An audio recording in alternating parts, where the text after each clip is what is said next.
The great hall stretched as far as Jake Morrison could see. Thousands of seats filled with strange beings from across the galaxy. Some looked like walking crystals that sang when they moved. Others were tall and slim with skin that changed colors, like oil on water. A few floated in the air without any visible way to hold themselves up. Jake sat in the small section marked for new species. The chairs were uncomfortable and placed far from the main floor where the important aliens sat. Next to him, Dr. Lisa Grant held her tablet tight in her hands. She had been quiet for the past hour as they watched the alien council talk in their strange languages. The trip from Earth had taken 3 months. Jake remembered the excitement when they first got the message from space. Aliens were real, and they wanted to meet humans. Earth's leaders picked Jake and Lisa to represent all of humanity at this first meeting with the galactic government. Now, Jake wished they had never come. The tall alien at the front of the hall raised one of his 4 arms.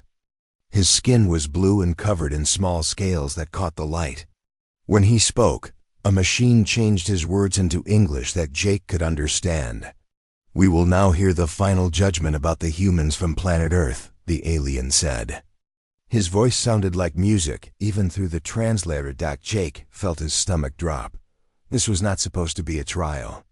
They had come here thinking it was a welcome meeting, a chance for Earth to join the galactic community. But for the past 2 days, Jake and Lisa had listened as different aliens stood up and talked about how dangerous humans were. "The evidence is clear," another alien said as she stood up. This one looked like a giant bug with 6 legs and wings that buzzed when she moved. "Humans fight each other constantly. They have wars that kill millions of their own kind. They build weapons that could destroy their entire planet. They also grow too fast," said a third alien that looked like living metal. "In just 10,000 years, they went from using stone tools to traveling in space. This speed of growth is dangerous to the stability of the galaxy." Jake wanted to stand up and argue. Yes, humans had problems. Yes, they sometimes fought wars. But they also created beautiful art and music. They helped each other in times of trouble. They explored and learned and tried to make things better. But the rules of this place said that new species could only watch and listen. They could not speak until the council decided if they were worthy. "The most concerning thing," the blue alien continued, "is that humans do not accept limits. Every other species in the galaxy learns their place. They find their role and stay in it. Humans always want more. They always push beyond what they should." Lisa leaned over and whispered to Jake, "They are afraid of us." Jake nodded. He had figured that out yesterday when the first alien stood up and started listing human faults.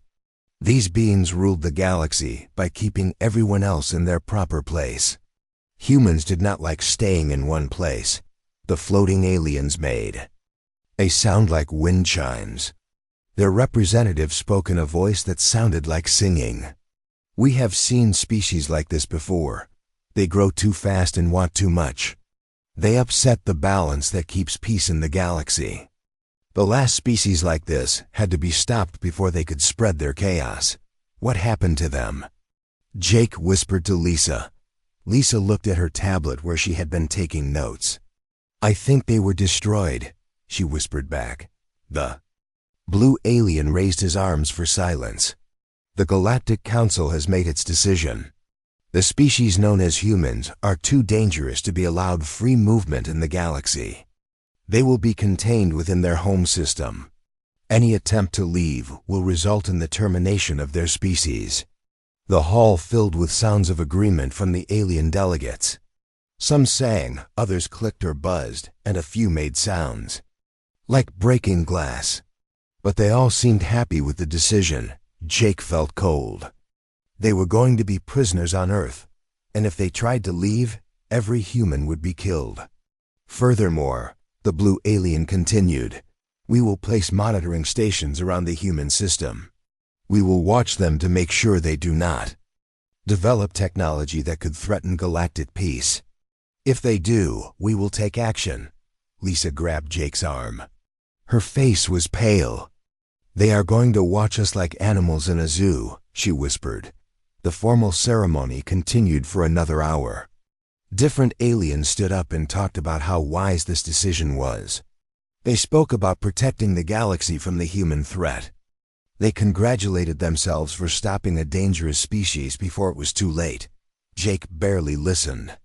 His mind was racing. How could they tell Earth about this?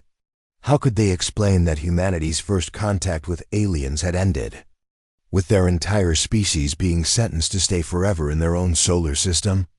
When the ceremony finally ended, guards that looked like walking rocks escorted Jake and Lisa to a small room. The blue alien who had led the proceedings came to see them. "You will be returned to your planet," he said through his translator.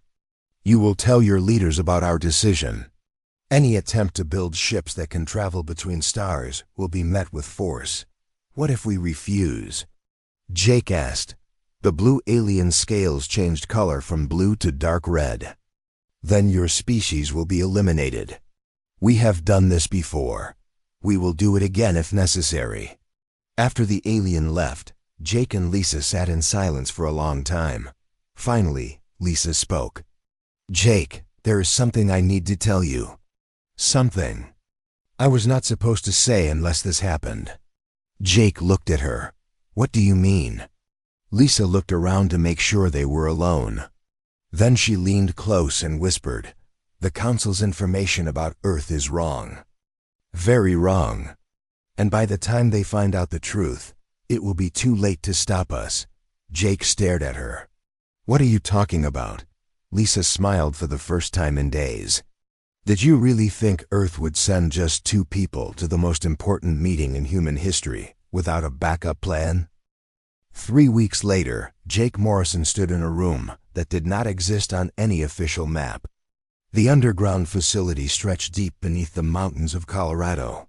Admiral Kate Rodriguez walked between rows of computer screens, each one showing star maps with tiny lights scattered across the galaxy.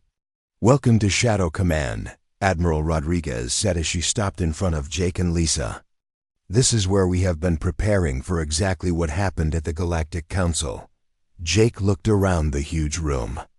Hundreds of people worked at computers and control panels. Military officers from different countries sat next to scientists and engineers.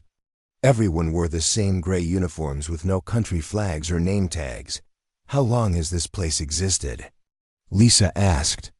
53 years, Admiral Rodriguez replied. "We built it after we detected the first alien scout ships watching Earth. We knew this day would come." A man with short gray hair and a scar across his left cheek walked over to them. "Colonel Ryan Davis," he said, shaking their hands. "I was in charge of our first contact with alien technology. It did not go well for the aliens." He led them to a large screen showing the timeline of events. "In 1971, we shot down our first alien scout ship over the Pacific Ocean.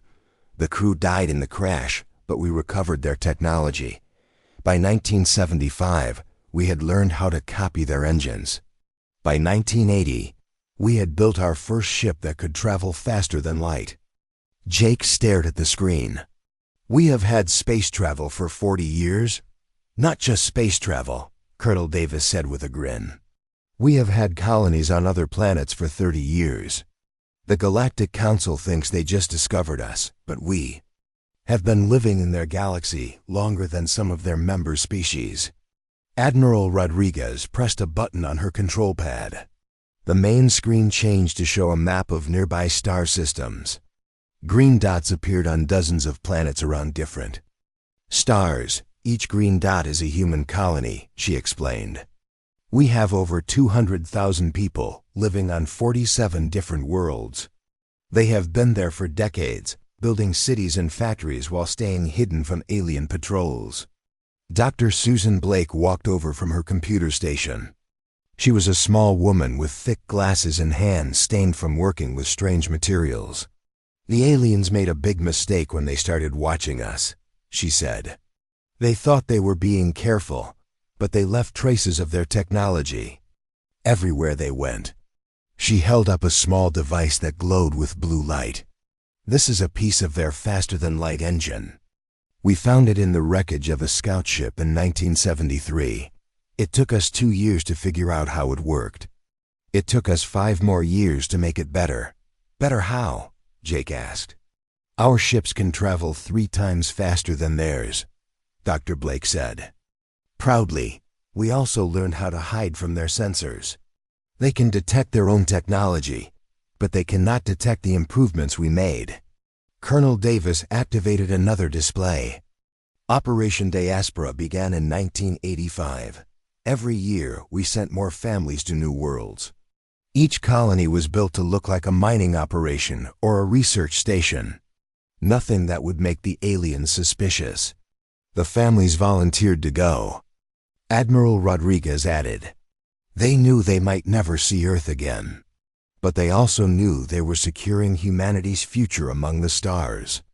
Lisa pointed to one of the green dots on the map. What is life like on these colonies? Better than most people think, Colonel Davis replied. The colony on Kepler 442b has over 15,000 people now.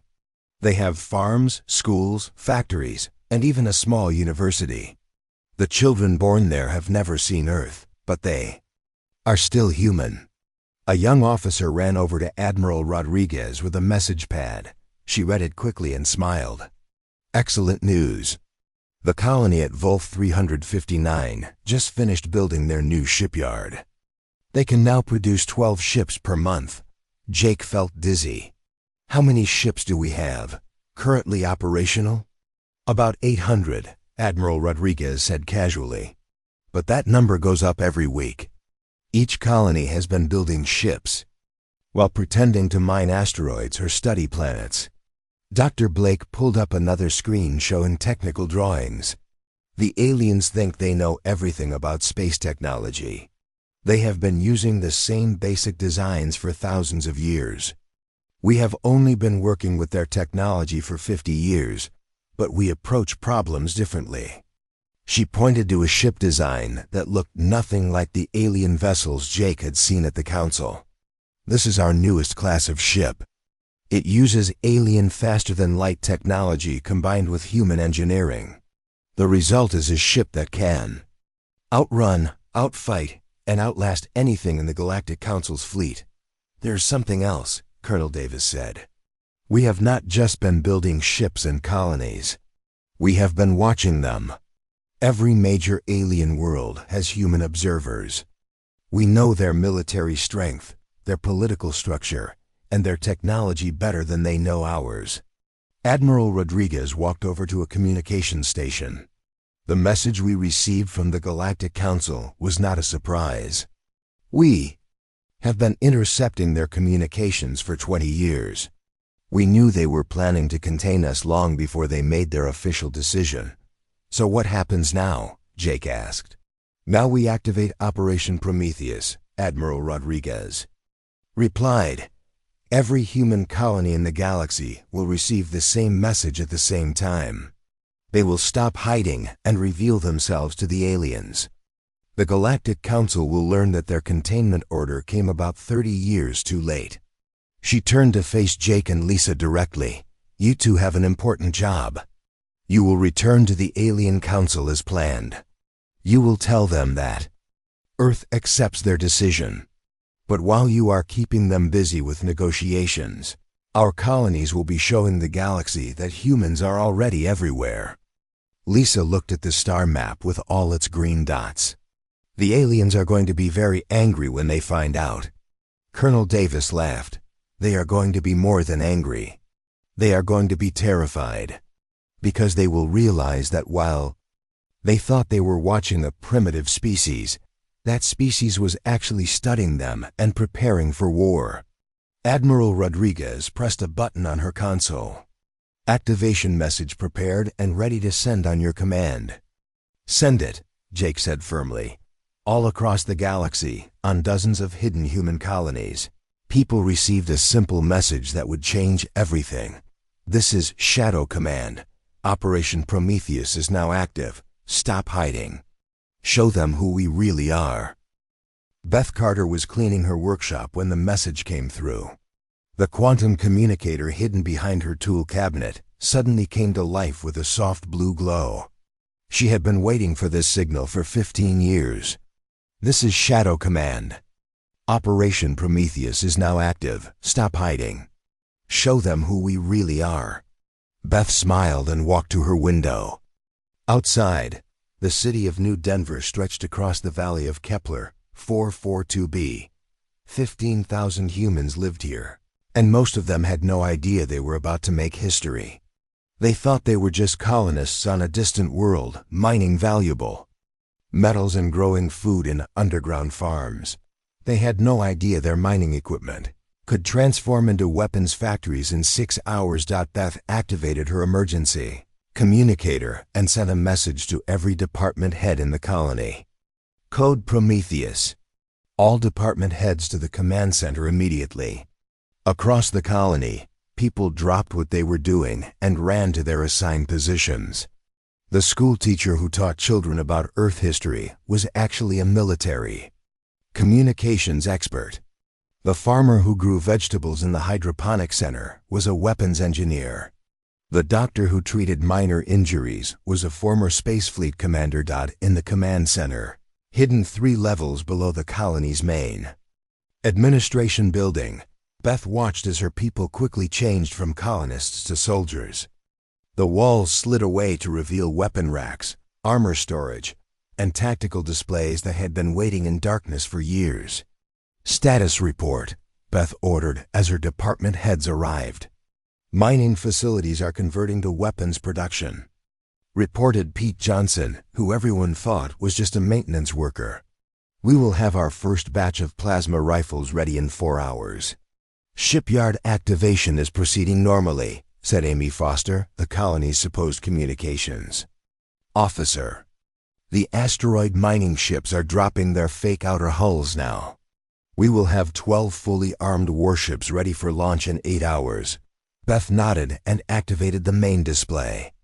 It showed the space around their planet, but now instead of empty blackness, dozens of human ships were becoming visible as they dropped their hiding technology. 2 star systems away, Commander Luke Hayes received the same message while standing in the cargo bay of what looked like a simple transport ship.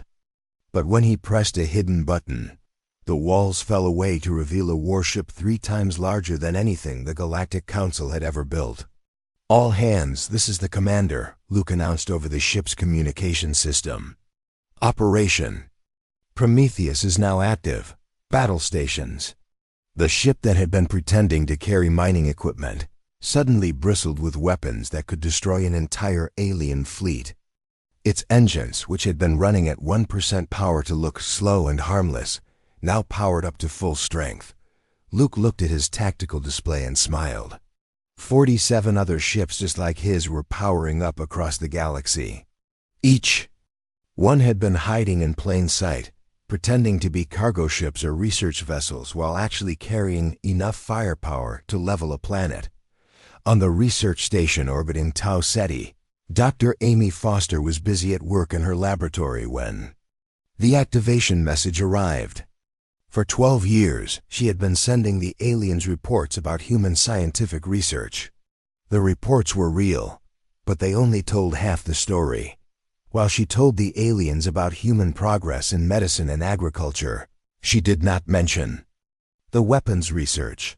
She did not mention the new types of shields that could stop any alien weapon.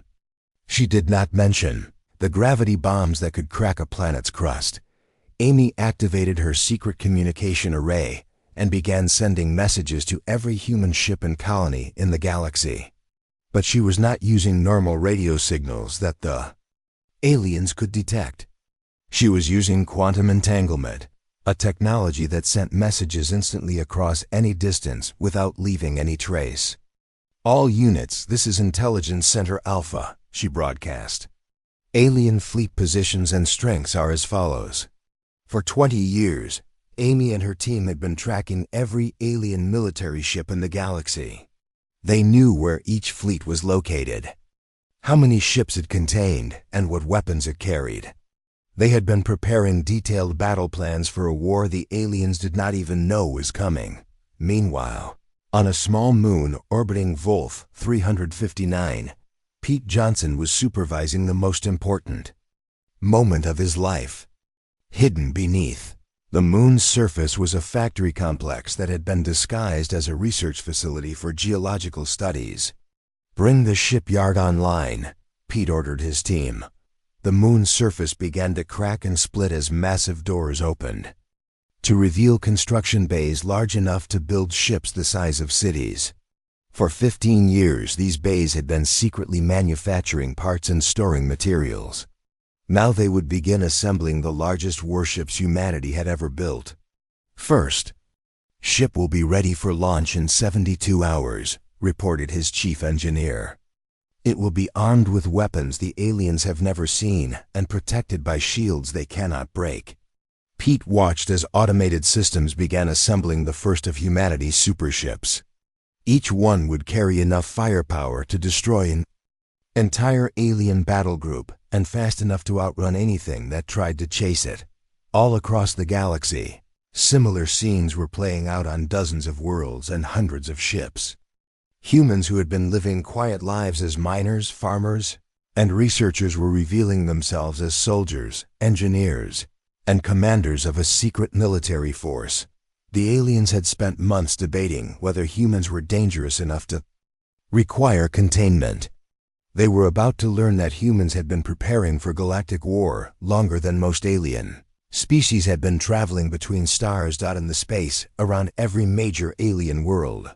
Human observers who had been hiding for decades suddenly activated powerful transmitters and sent the same message to the Galactic Council. "This is humanity. We reject your decree. We claim our right to the stars. Try to stop us."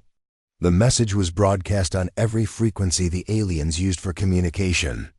It appeared on their military networks, their civilian news services, and their government channels. There was no way to ignore it or pretend it had not happened. The Galactic Council was about to discover that their vote to contain humanity had come exactly 37 years too late.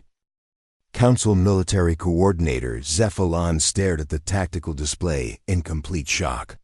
Red warning lights flashed across the command center as reports flooded in from every corner of galactic space. His crystalline body, normally a calm blue color, had turned bright orange with stress. "How many ships are we detecting now?" he asked his aide, hoping the number had not grown worse in the past 5 minutes. "Current count is 612 human vessels, Coordinator," the aide replied nervously, "but the count keeps rising. Our sensors are detecting new ships every few minutes." Cephalon felt something he had never experienced in his 300 years of military service. Fear, not just concern or worry, but real terror about what these numbers meant. "Show me the fleet positions," he ordered. The main display changed to show a map of the galaxy. Everywhere Cephalon looked, he saw red dots representing human ships. They were not grouped together like a normal invasion fleet. They were scattered across hundreds of star systems, appearing near alien colonies, trade routes, and military bases. "Coordinator," another aide said as she ran into the command center, "we are receiving reports from the Outer Rim Defense Force. Human ships appeared without warning near the supply depot at Rigel Station. They disabled our defenses in less than 10 minutes, then disappeared before reinforcements could arrive." "What did they take?" Cephalon asked. "Nothing, sir. They left everything intact, but they left behind a message." The aide activated a recording. A human voice spoke in perfect galactic standard, the official language used by all Council species. "This is Commander Tony Phillips of the Human Defense Force. We could have destroyed this station and everyone on it. We chose not to. This is not an act of war. This is a demonstration. We are everywhere, and we are watching." Before Cephalon could respond, more reports arrived. Human ships had appeared near military bases on 12 different worlds. In each case, they had disabled the defenses, left a message, and vanished. No one had been killed, but the message was clear. Humans could strike anywhere they wanted. "Get me Admiral Kethver," Cephalon ordered. "Tell him this is a code-red emergency."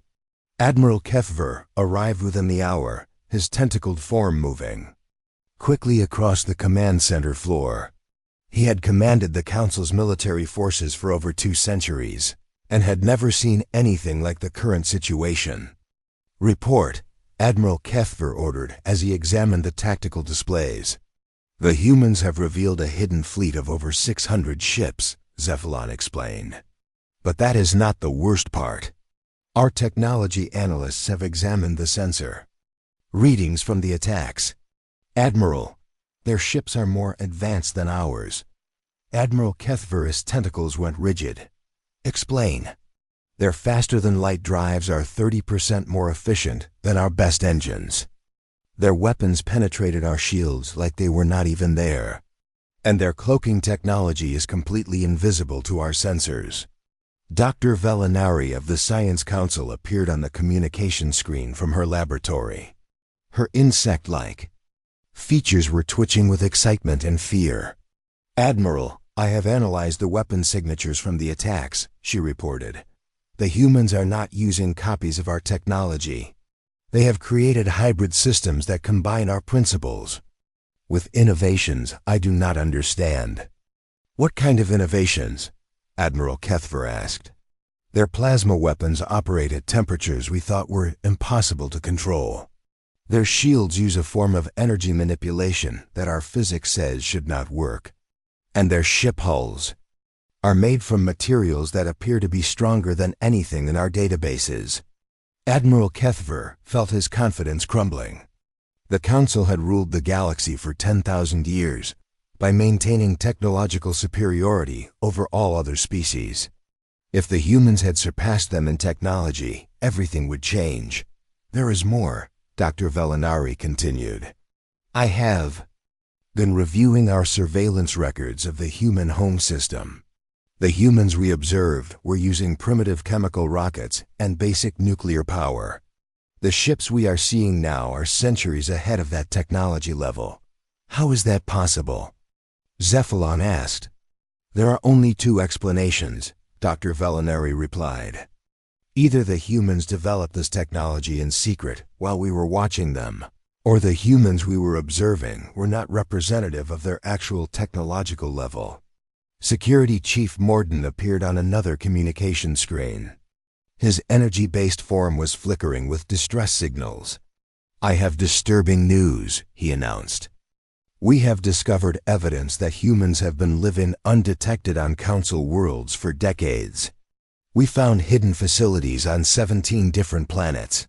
Some of them have been operational for over 30 years. The command center fell silent as the implications sank in. The humans had not just hidden their technology. They had hidden their people throughout Council space.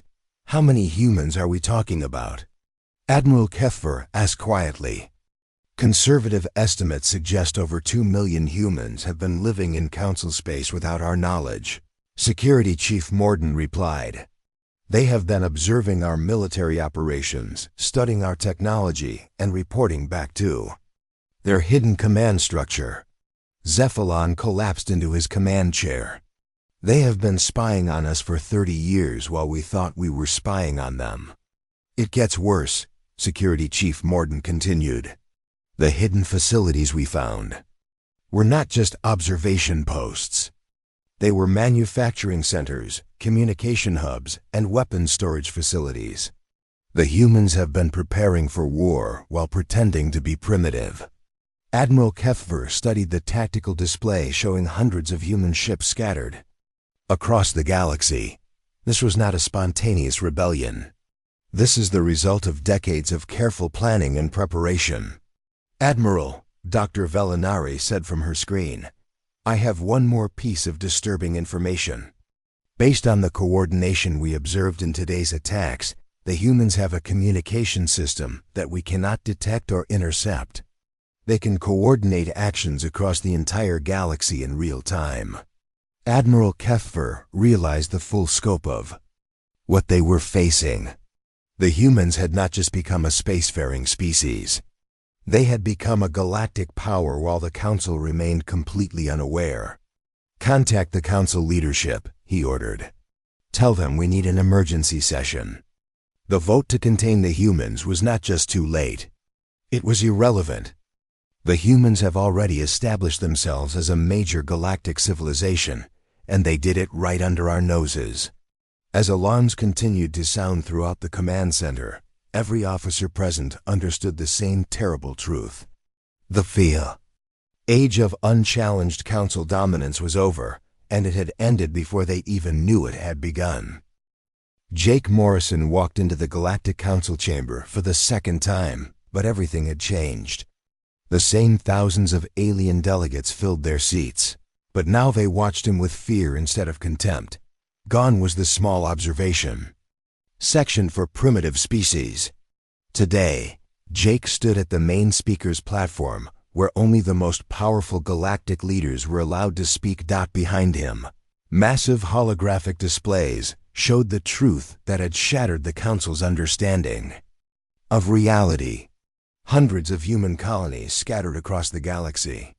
Thousands of ships that had appeared from nowhere. Cities full of humans who had been living on alien worlds for decades. "Honorable delegates," Jake began, his voice carrying clearly through the translation systems. "I return to you not as a representative of a contained species, but as the ambassador of humanity to the Galactic Council." The chamber erupted in angry sounds. Some aliens clicked their claws, others buzzed their wings, and a few made noises like breaking glass. But Jake continued speaking as if nothing had happened. "3 months ago, you voted to contain humanity within our home system. You believed you were preventing a dangerous species from spreading across the galaxy." Jake smiled. "You were 50 years too late." Admiral Kate Rodriguez appeared as a hologram next to Jake. Her image was being broadcast simultaneously to every human colony and ship throughout the galaxy, and to every major news network in Council space. "I am Admiral Rodriguez, commander of the Human Defense Force," she announced. "For the past 6 hours, our ships have been revealing themselves across the galaxy. We are not invaders. We are your neighbors. We have been living among you for half a century." The blue-scaled alien who had pronounced humanity's sentence 3 months ago stood up from his seat. "This is impossible," he declared. "Our surveillance of your species shows that you only achieved spaceflight 20 years ago." "Your surveillance was incomplete," Jake replied calmly.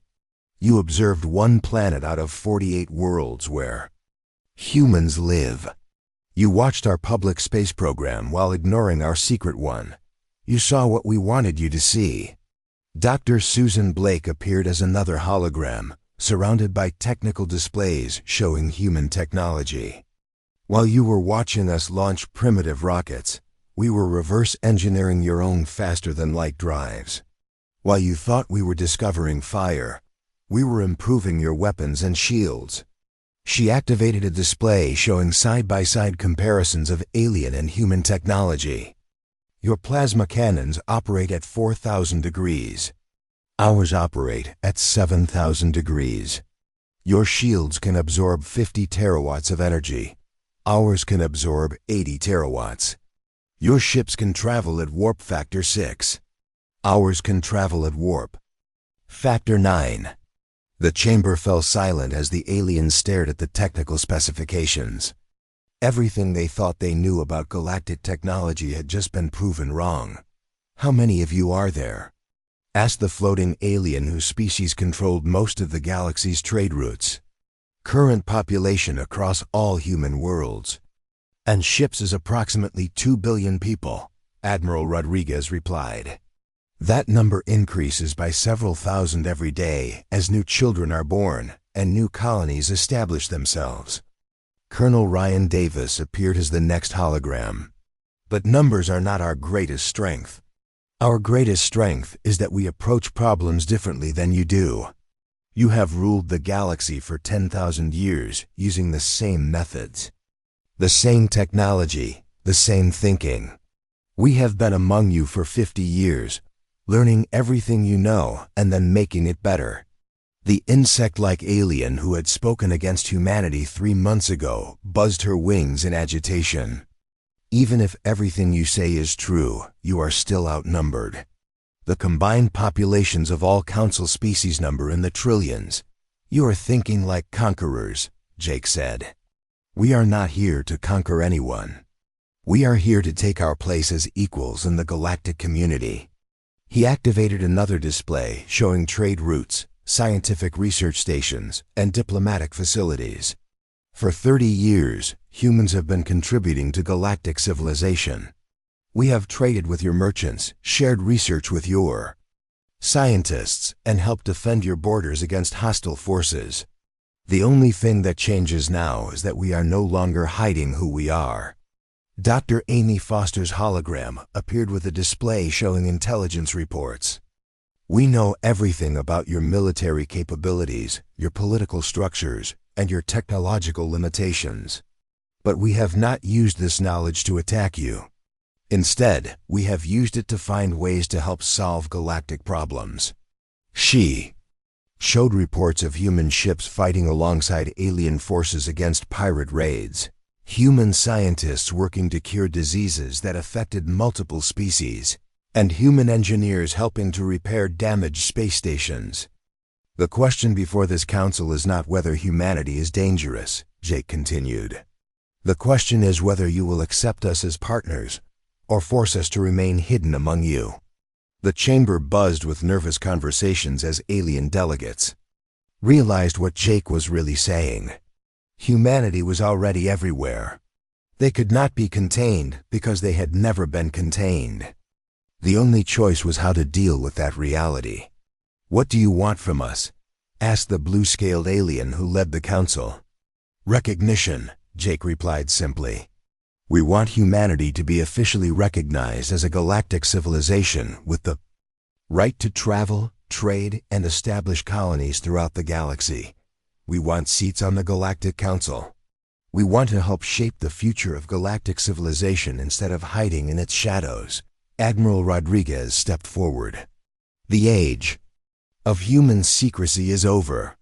We have shown you our ships, our colonies, and our capabilities. Now we offer you partnership instead of deception. And if we refuse? The blue-scaled alien asked. Jake looked directly at him. Then we will continue to exist among you as we have for 50 years.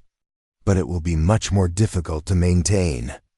The illusion that you are in control of galactic affairs, when everyone knows there is a civilization more advanced than yours operating independently throughout your territory. The final display showed the real scope of human expansion. Not just ships and colonies, but research facilities that had made breakthrough discoveries, manufacturing centers that produced goods traded throughout the galaxy, and defensive installations that had been protecting alien worlds from external threats. The vote to contain humanity was meaningless, Jake concluded. We have been free among the stars since before some of your species joined this council. Today, we simply stopped pretending. Otherwise, welcome to the new galactic reality.